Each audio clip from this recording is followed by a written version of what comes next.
Hello, everyone. Welcome to a new episode of the Dissenter. I'm your host, as always, Ricardo Lopes, and today I'm joined by Dr. John Odling-Smee. He's Emeritus Research Fellow at the Mansfield College at the University of Oxford. And today we're talking about his book, Niche Construction, How Life Contributes to Its Own Evolution. So, Dr. Odling-Smee, welcome to the show. It's an honor to everyone. Thank you. So you start your book by talking about physics and about life itself and the origin of life. So tell us first about the second law of thermodynamics. Why is it important in the context of evolution? Well, as far as I know, the first person to draw attention to the relevance of the laws of thermodynamics, and in particular the second law, which states that entropy or disorder is always increasing over time, was the physicist Erwin Schrödinger. And he did so in a short book called What is Life, that he published, I think, about 1944. Schrödinger's point was that even the simplest organism, such as, say, a single-celled bacteria, is incredibly complicated relative to its surrounding environment.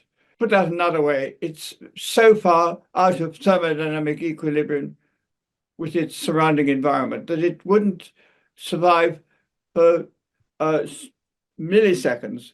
It would simply die if it couldn't oppose the second law of thermodynamics, but without actually violating it.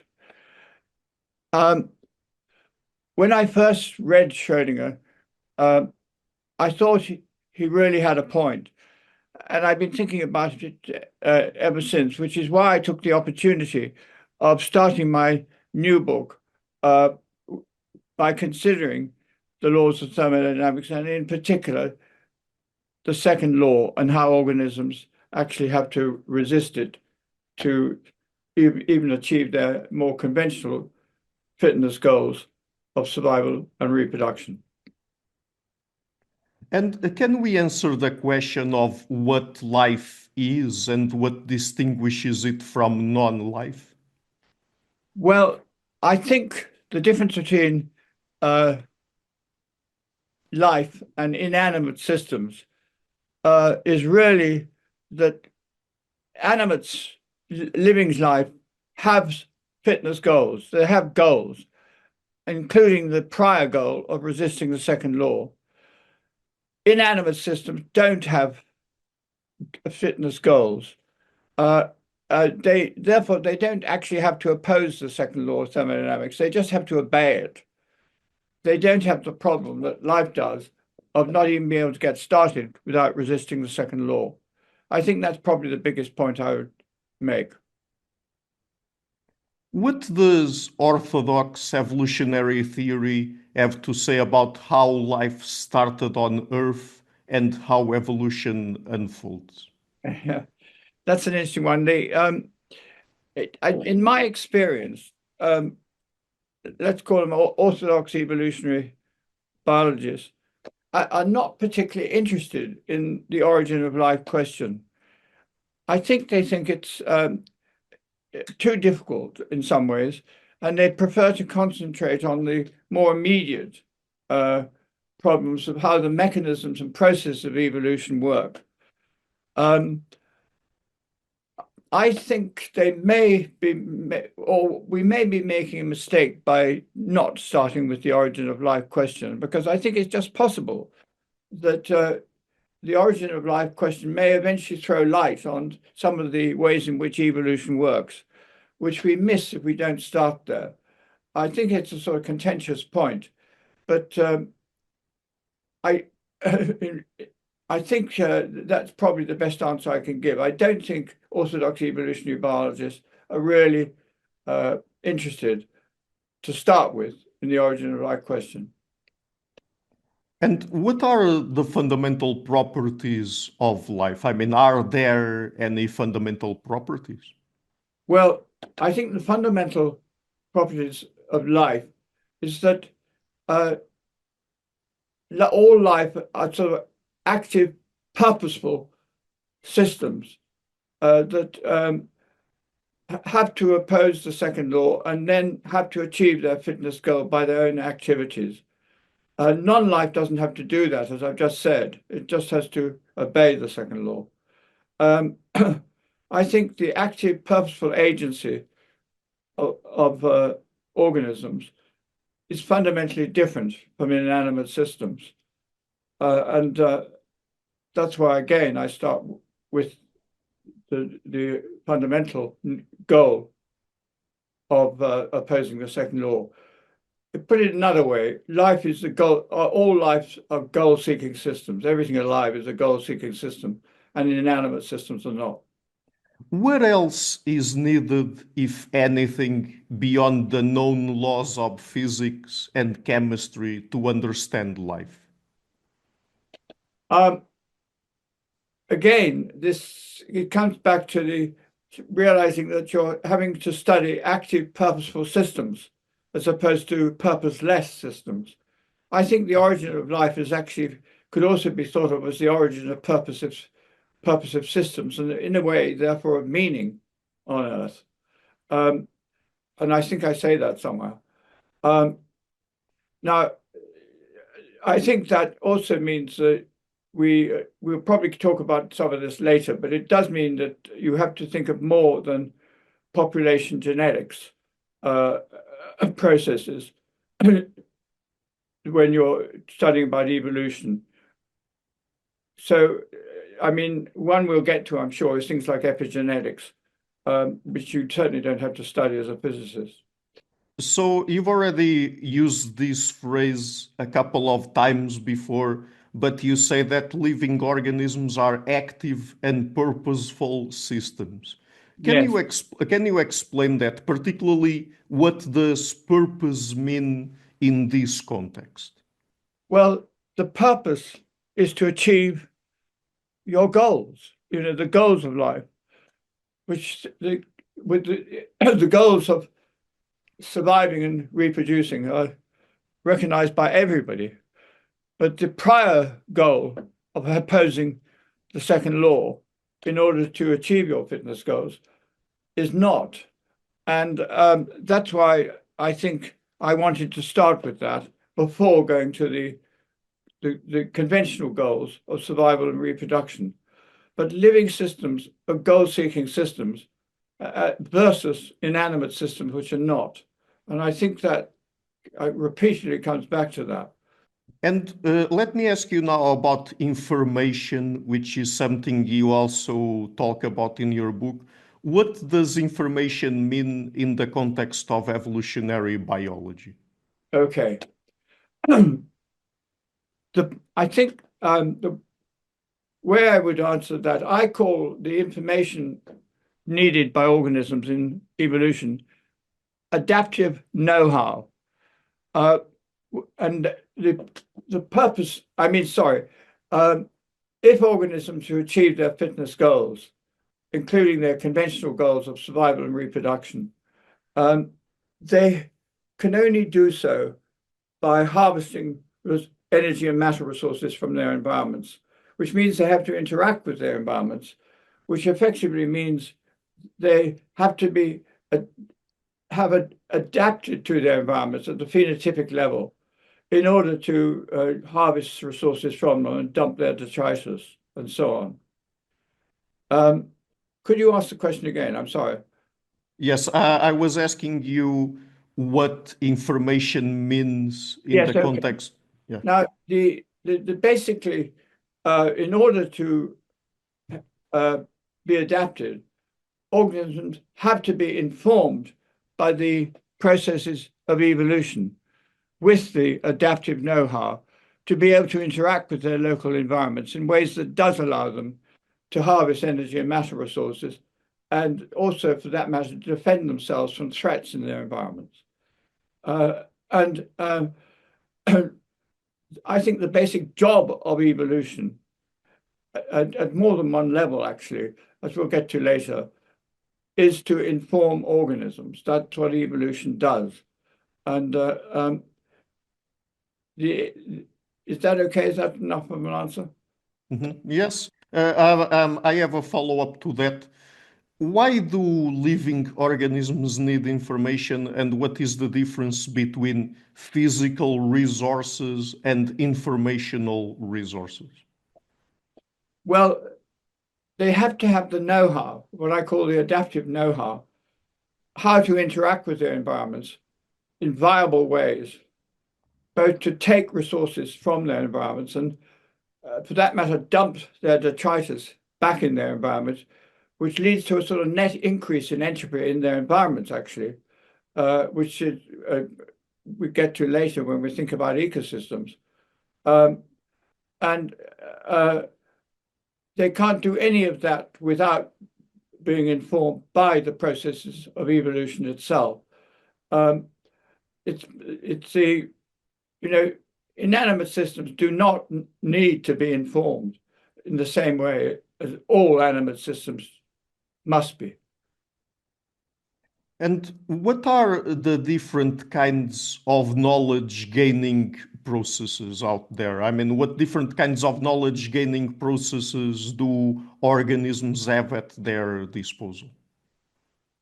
Well,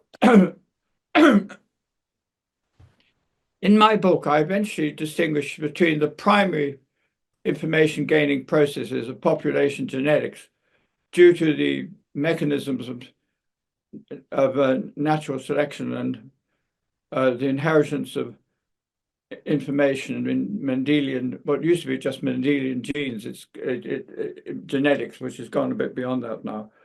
But I also go for two other levels of what I call supplementary evolutionary process, supplementary informing process, if you like, of individual developmental processes and sociocultural processes in social animals, and above all in us, where sociocultural processes become very potent. Right. So let's talk now about the primary theme of your book, niche construction. So, what is niche construction? Okay, I define niche construction, and have done for years now, as the process whereby active organisms modify some of the natural selection pressures in their environments in various ways, as well as a sort of byproduct, probably modifying natural selection pressures in the environments of other organisms in their shared ecosystems.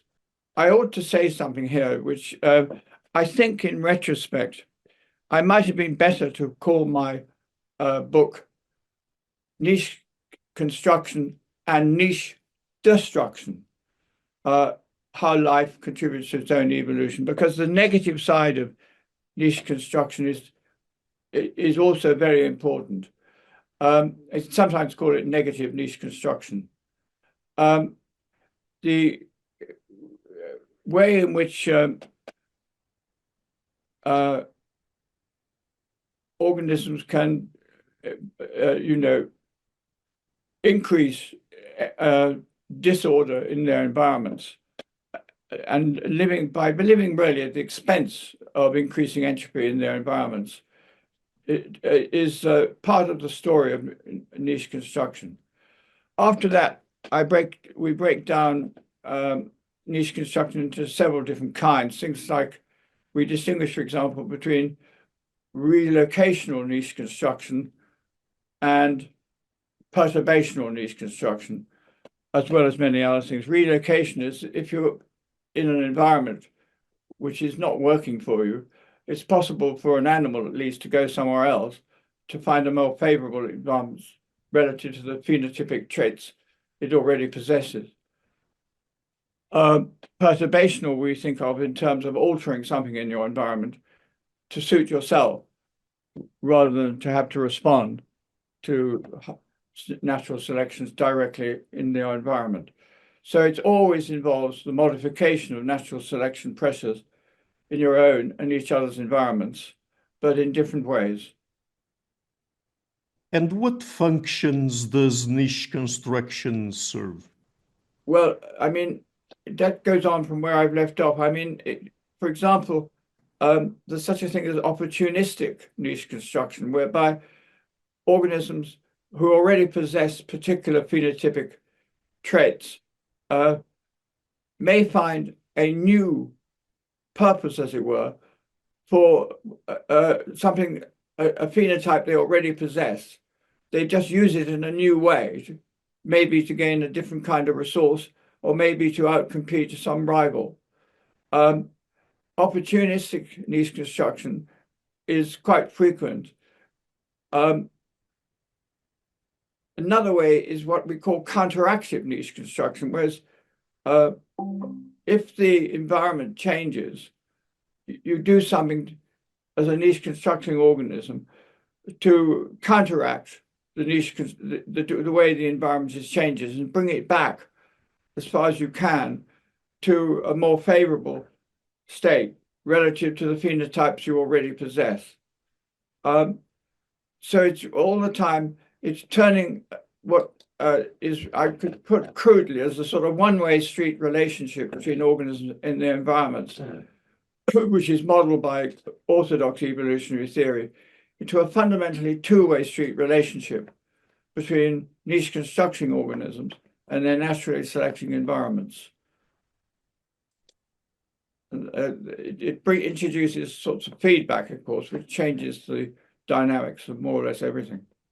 So, in the context of niche construction, what does adaptation mean? I mean, what does it mean in the context of an adaptive interaction or adaptive interaction niche relationships between organisms and their local external environments? Okay, I think it really means that the interactions between organisms and their environments involve really a kind of constant niche, active niche management problem, almost on a moment by moment basis.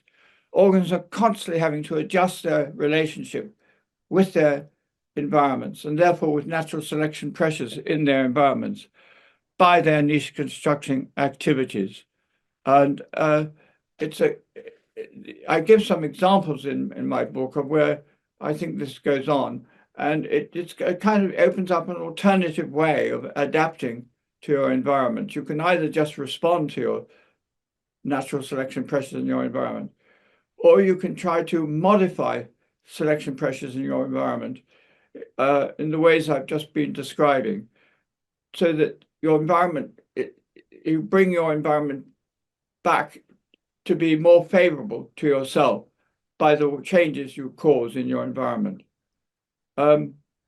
Somewhere I draw attention to two different categories of natural selection environments as a result. Natural selection pressures that arise from completely autonomous events in environments, but versus another category of natural selection, which arises from natural selection pressures that have previously been modified by the active purposeful agency of organisms, either in your own population or in other populations. Where do the behaviors involved in niche construction come from? Are they genetically encoded? Okay, to begin with, I think that inevitably, yes. I think you start with the information you derive from the genes you inherit from your parents at the beginning of life, as it were. But subsequently, it needn't be so restricted. I mean, I think you can learn, for example, an individual development animal can learn new tricks, as it were, say through the capacity of animals to learn. And you can develop new kinds of behaviors beyond those that you inherited. You start with, say, a repertoire of behaviors that you inherit from your ancestors by your parents as a member of your individual population. After that, you may acquire additional, you may add to your behavioral repertoire by, say, animal learning.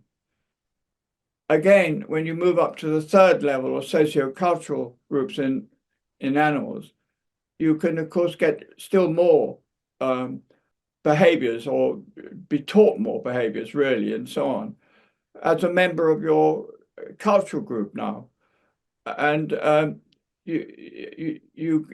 also via different kind of inheritance systems. I mean, for example, we are taught both formally and informally at school about all sorts of things that add to our repertoire of behaviors at the cultural level too, particularly in humans.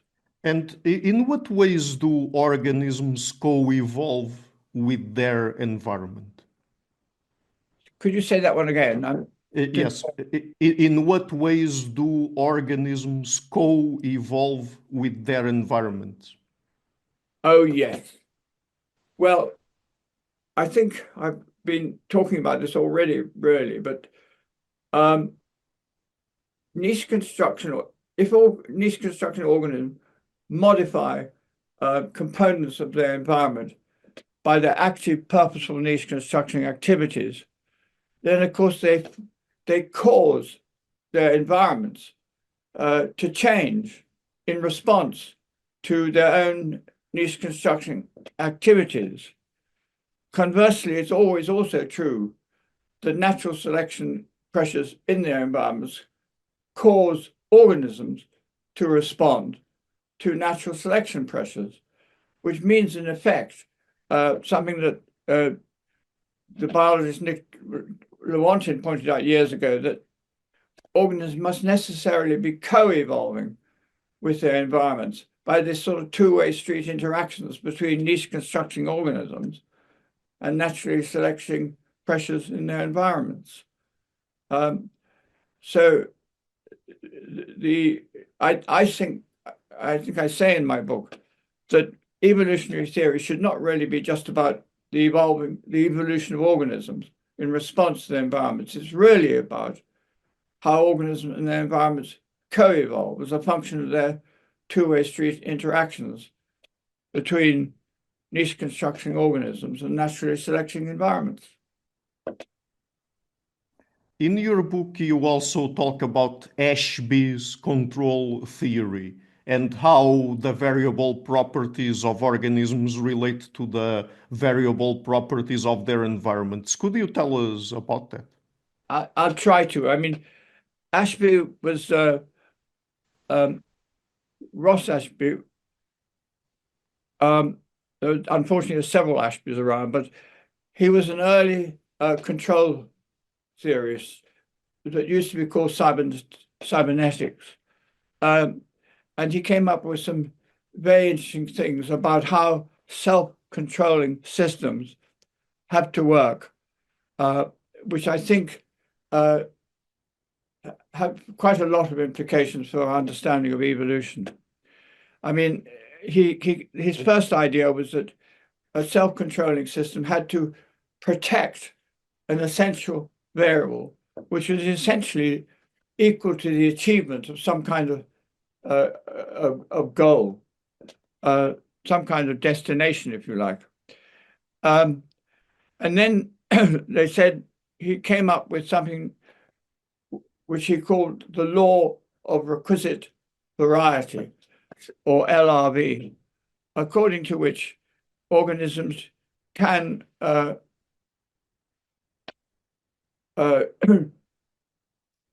protect their essential variables, really. And this refers to a sort of endless game of between the variance that are expressed by organisms, particularly the phenotypic variance expressed by organisms, and the variance they encounter in the environment in form of variant natural selection pressures.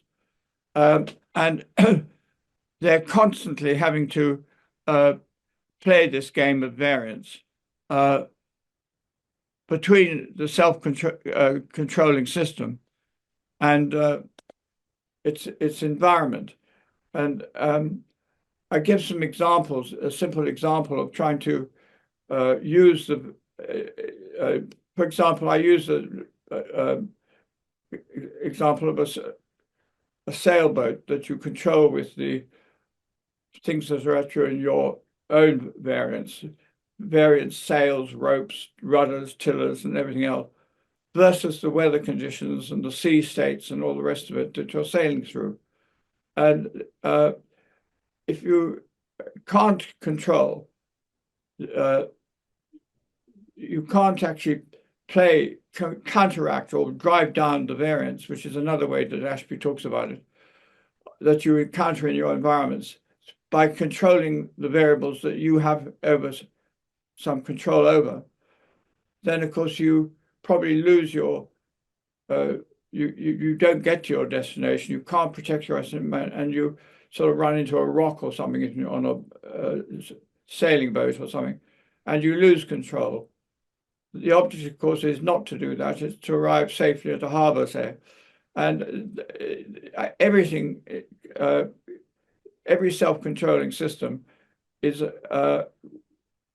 affected by Ashby's comments about protecting an essential variable to reach your destination, and by playing this endless game of variance with your environment, between your own variance and the variance thrown at you by your environment. It's actually a complex stuff, and I spent a lot of time, chapter 3 talking about it, but I think I'll leave it at that for the moment. Right.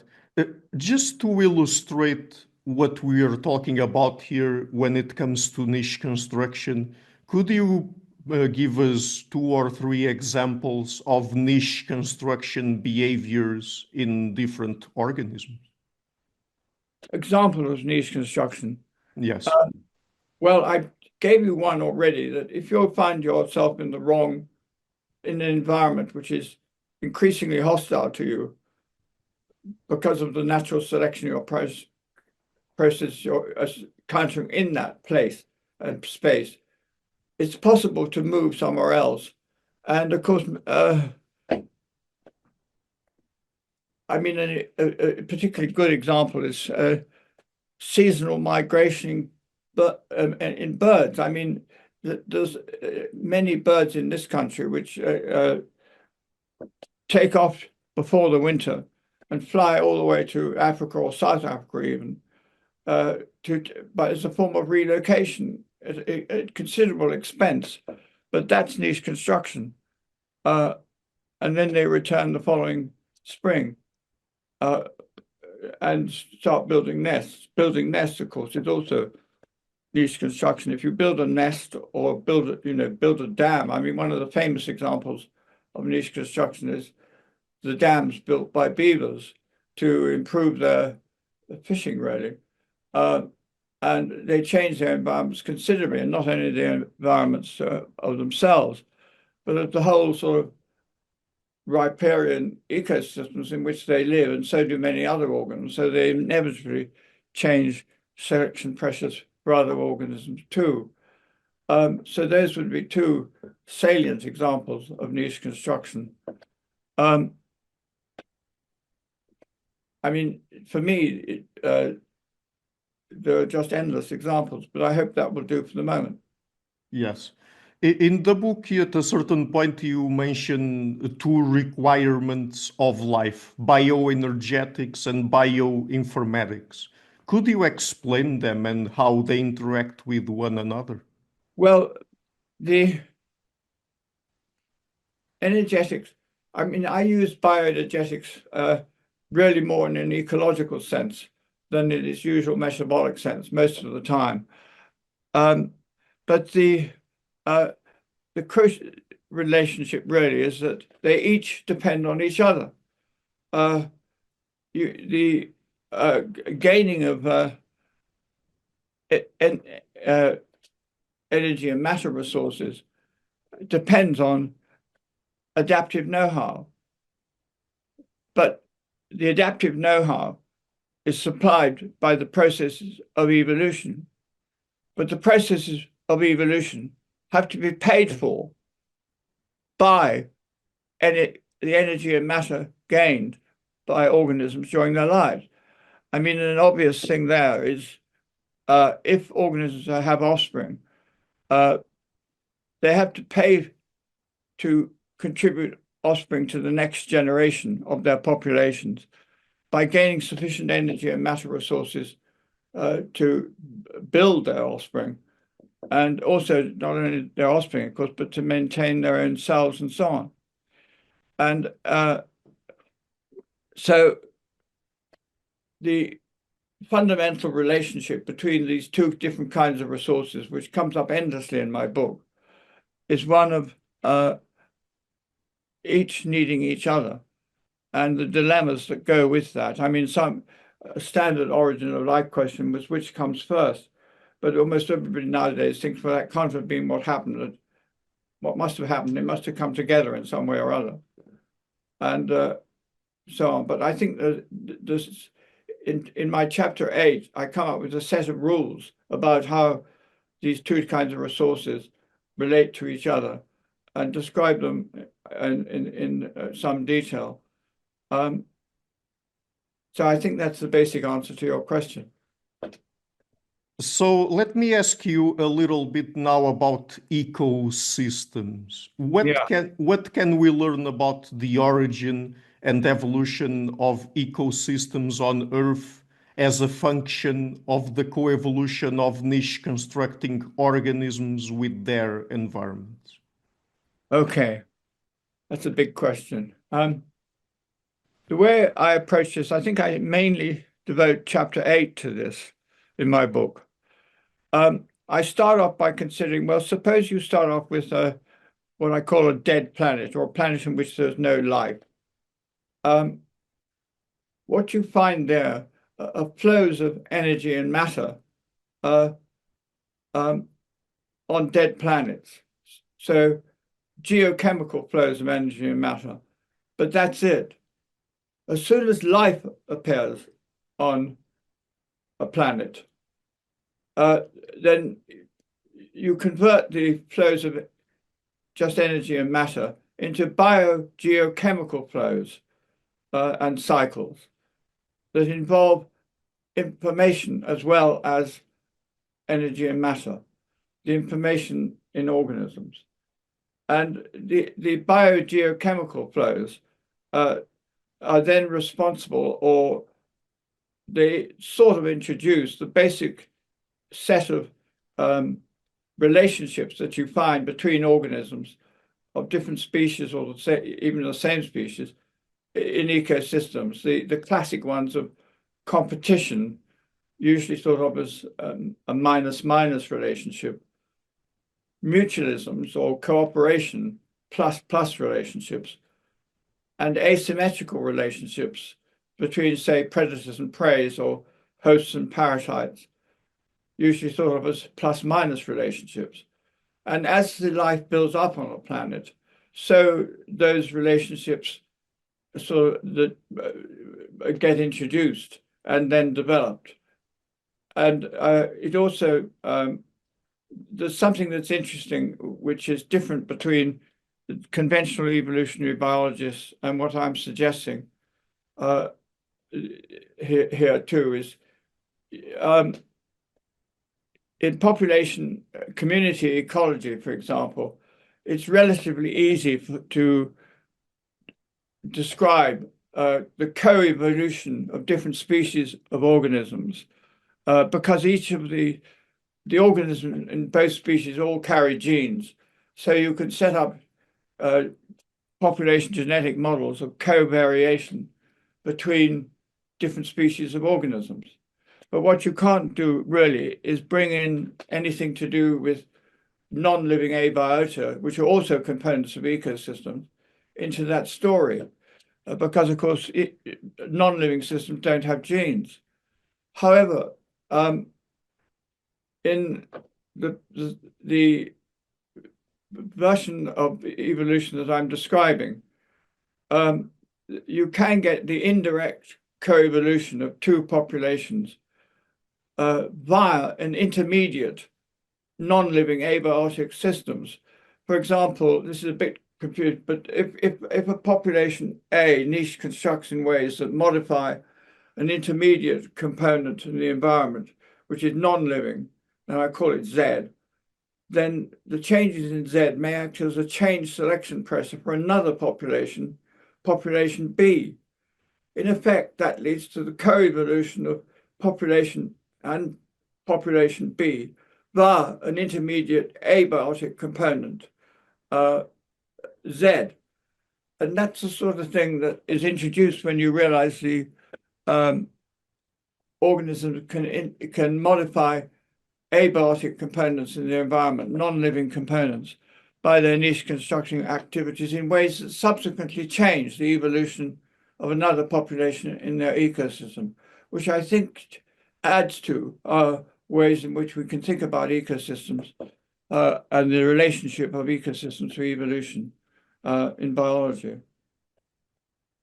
So is niche construction a way for organisms to more actively participate in their own evolution? Well, I think so, yes. In a sense, if they start niche constructing, in ways I've just described, they are almost bound to contribute to their own and each other's evolution by also some of the ways I've just been describing. It changes the process to repeat from being just a story of the evolution of organisms in response to natural selection processes in their environment to necessarily the co-evolution of organisms with their environments, where the environments are caused to change too by the niche constructing activities of organisms. So it changes a lot. Mm-hmm. Is there space for any form of teleology here? That's a nice question. I mean, that takes us back to Aristotle, really, doesn't it? And I do mention briefly Aristotle's concept of a final cause, which appears superficially to reverse the arrow of time, as it were, by having the effect before the cause.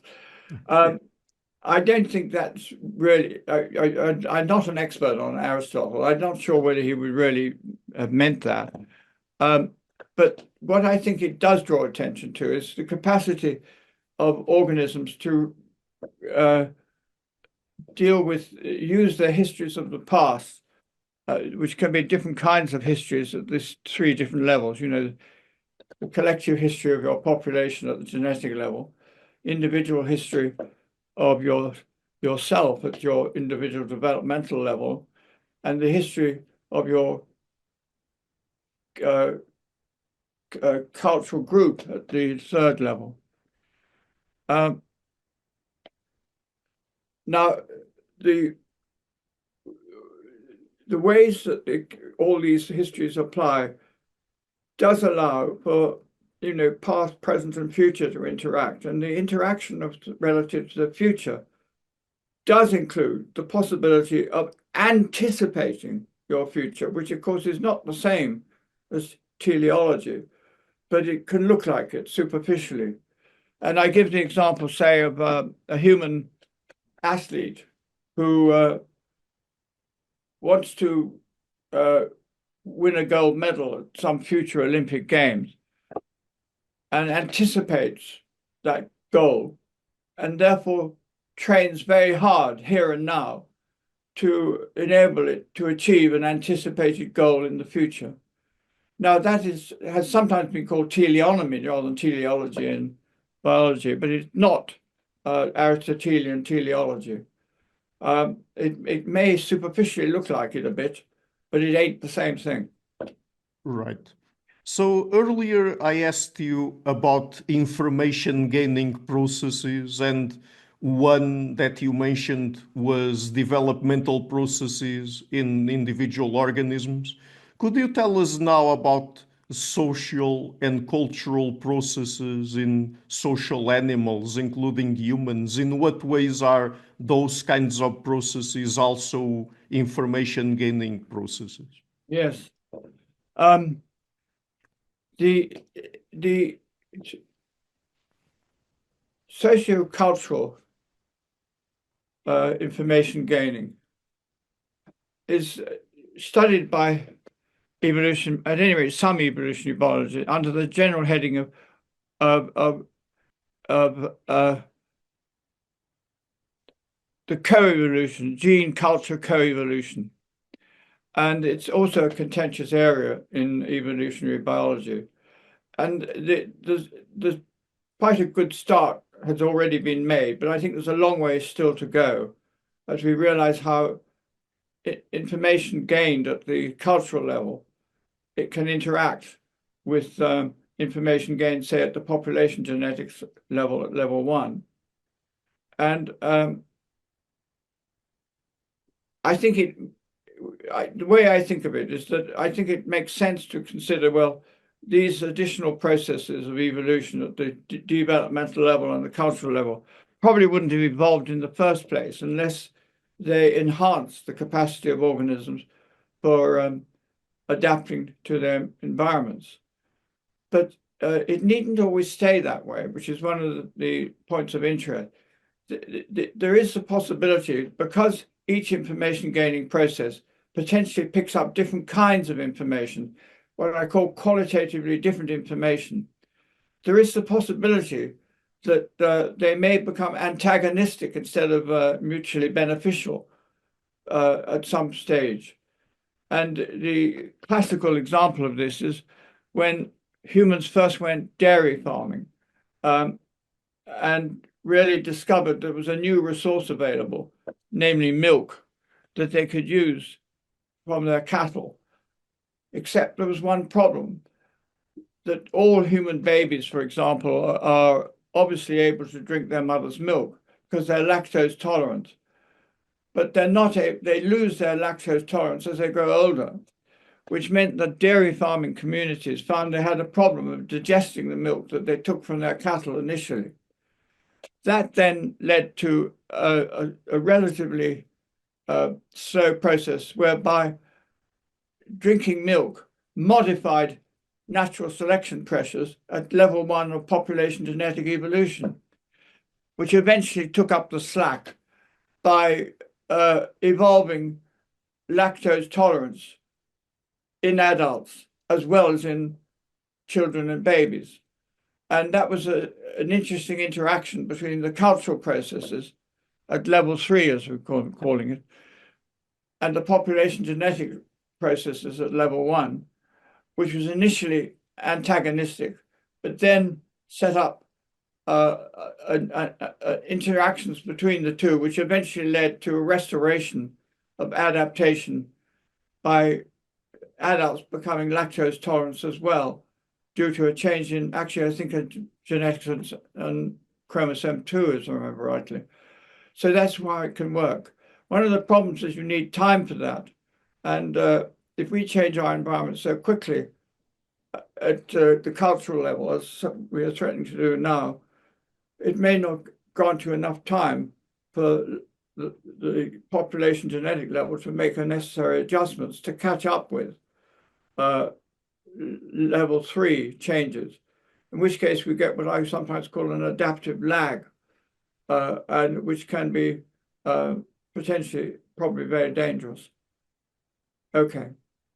Hope that So, gives you some possible answer.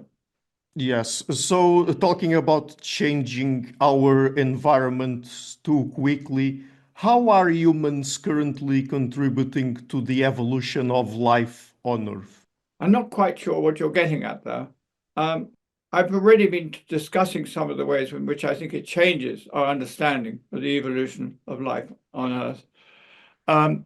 I think the thing I've just given you is the example whereby things can go wrong in the interaction between these 3 different levels of information gaining processes, population genetics, individual development, and sociocultural processes. I'm not sure what I can add to what I've already said. I mean, the ways by which we are affecting our environment through climate change, for example, isn't that in some way affecting the evolution of life on Earth? I mean, it was Yes. something Well, like that that my last chapter, I think my question in the last chapter, how are humans contributing to the evolution of life? And I think suggested that they're actually, we're facing, well, I think I say we're on the threshold of two alternative futures, really, a negative future and a positive future.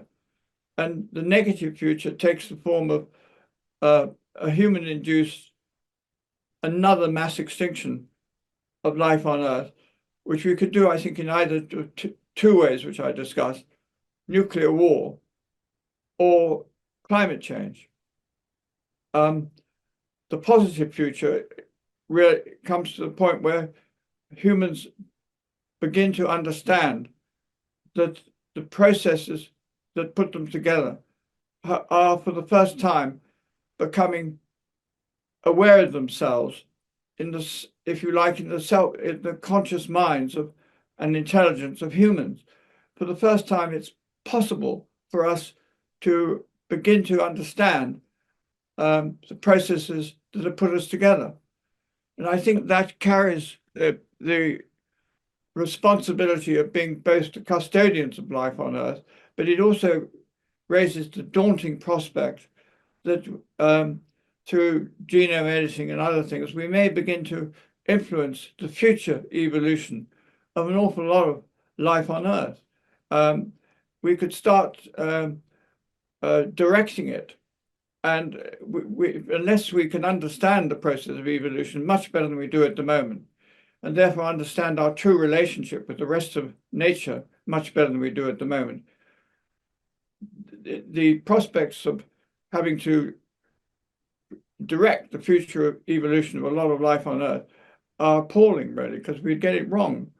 But if, on the other hand, we began to understand the evolutionary process, which was responsible for us and all life on Earth, much better than we do at the moment, we might have a very positive future. So I think that's a rather messy way of answering your question. Let me ask you now, what do you think about the proposal of an extended evolutionary synthesis or going beyond the modern evolutionary synthesis? Okay, well, I really belong to a group that I've been working with for many years now, in which we've all been trying to extend the modern synthesis or extend evolutionary theory, because we think there's accumulating data which are no longer compatible with what I call the core assumptions of the modern synthesis, or nowadays most often called neo-Darwinism. So I'm very sympathetic to the efforts to extend the evolutionary theory by, I think we call it the ESS sometimes. It's had various names. But I think it is become a necessity, and this is where, for example, the extra processes of epigenetics, for example, and of animal learning, for example, of the sociocultural processes, all come in, and it'd be a much more inclusive theory of evolution to bring all that together. And I think the people working the extended synthesis, of which I am a sort of member of the team, as it were, are going for this. By the way, that you may know, there's another book was published more or less the same time as my book by a lot of my colleagues, called Evolution Evolving. It was published by Princeton Press in September too. And there they go into the additional processes involved in the ESS in much more detail than I do in my own book. But it would give you a fuller answer to the question you're asking. Mm-hmm. But I mean, as a final question, let me ask you then, apart from niche construction, what other mechanisms or processes would need to be added to orthodox evolutionary theory? That's really a question I think I've already answered. I mean, epigenetic processes I would start with, because in a sense, they include something that, the idea that you could never, acquired characteristics could never be inherited, turns out not to be wholly correct when you introduce epigenetic processes and epigenes as well as genomes and so on. And so that would definitely be one. And then I would insist that animal learning is a information gaining process in individual organisms, whereby organisms, as it were, inherit something they learn from their early experience for their later selves, which is a rather weird way of looking, sort of internal inheritance system. But they also gain, the animal learning is relevant to the evolutionary processes of animals. And then again, one we've just been discussing, gene culture coevolution, where there's a huge amount of extra information gaining due to cultural processes. And above all, of course, the information gaining process of science, which is probably the most potent form of information gaining of adaptive know-how, and also, I'm afraid, of maladaptive know-how, like the capacity to make nuclear weapons, which is probably not a good thing. But it's been an extraordinarily powerful form of information gaining. And I go into the ways in which science works in one of my chapters, because it is another information gaining process of some importance, considerable importance. So those would be the things I would like to add to the scope of evolutionary theory, which is not really covered by the modern synthesis of contemporary neo-Darwinism. Great. So the book is again niche construction, how life contributes to its own evolution. I will be leaving a link to it in the description of the interview. And Dr. Odling-Smee, thank you so much again for taking the time to come on the show. It's been a real pleasure to talk with you. Well, thank you for all your questions, and it's been interesting to talk to you. Hi guys, thank you for watching this interview until the end. If you liked it, please share it, leave a like and hit the subscription button. This show is brought to you by Enlights, Learning and Development Done Differently. Check their website at enlights.com, and also please consider supporting the show on Patreon or PayPal. I would also like to give a huge thank you to my main patrons and PayPal supporters: Per Ergo Larsen, Jerry Muller, Hans Fredrik Sunda, Bernardo Seixas, Olaf Alex, Adam Kessel, Matthew Whittingbird, Arno Wolf, Tim Hollis, Eric Alenia, John Connors, Philip Forrest Connolly, Dan Demetri, Robert Windiger, Rui Inácio, Zup, Marco Neves, Colin Holbrook, Phil Kavanagh, Mikkel Stormir, Samuel André, Francis Fort, Tiago Nunes, Fergal Kossen, Hal Herzog, Nuno Machado, Jonathan Librant, João Linhares, Stantantia, Samuel Correia, Eric Hines, Mark Smith, João Eira, Tom Hummel, Sardas France, David Sloan Wilson, Yacila Dez Araújo, Romain Roach, Diego Londonho Correia, Yannick Punter, Adana Rusmani, Charlotte Bliss, Nicole Barbaro, Adam Hunt, Pavlo Stasevski, Nelek Bach, Guy Madison, Gary G. Alman, Sam Afzal, Adrian Yeager, Paul Tolentino, João Barbosa, Julian Price, Edward Hall, Edin Bronner, Douglas Fry, Franca Bortolotti, Gabriel Ponce Cortez, Ursula Litsky, Scott, Zachary Fish, Tim Duffy, Sonny Smith, John Wiseman, Daniel Friedman, William Buckner, Paul George Arnaud, Luke Lowacki, Georgios Theophanos, Chris Williamson, Peter Wolozin, David Williams, Diogo Costa, Anton Erickson, Charles Murray, Alex Shaw, Maury Martinez, Coralie Chevalier, Bangalore Atheists, Larry Dealey Jr., Old Erringbone, Sterry, Michael Bailey, Dan Sperber, Robert Grassi, Igor N., Jeff McMahon, Jake Zool, Barnabas Radix, Mark Campbell, Thomas Dovner, Luke Nissen, Chris Story, Kimberly Johnson, Benjamin Galbert, Jessica Nowicki, Linda Brandon, Nicholas Carlson, Ismail Benzliman, George Coriatis, Valentin Steinman, Per Crowley, Kate Van Goller, Alexander Hubbard, Liam Dunaway, BR, Masood Ali Mohammadi, Perpendicular, Jonas Hertner, Ursula Goodenough, Gregory Hastings, David Pinsoff, Sean Nelson, Mike Lavigne, and Dios Necht, A special thanks to my producers Isar Webb, Jim Frank, Lucas Stafiniak, Tom Vanagdam, Bernard Unic, Curtis Dixon, Benedict Mueller, Thomas Trumbull, Catherine and Patrick Tobin, Giancarlo Montenegro, Alnick Ortiz and Nick Golden, and to my executive producers Matthew Lavender, Sergio Quadriano, Bogdan Kanivets and Rosie. Thank you for all.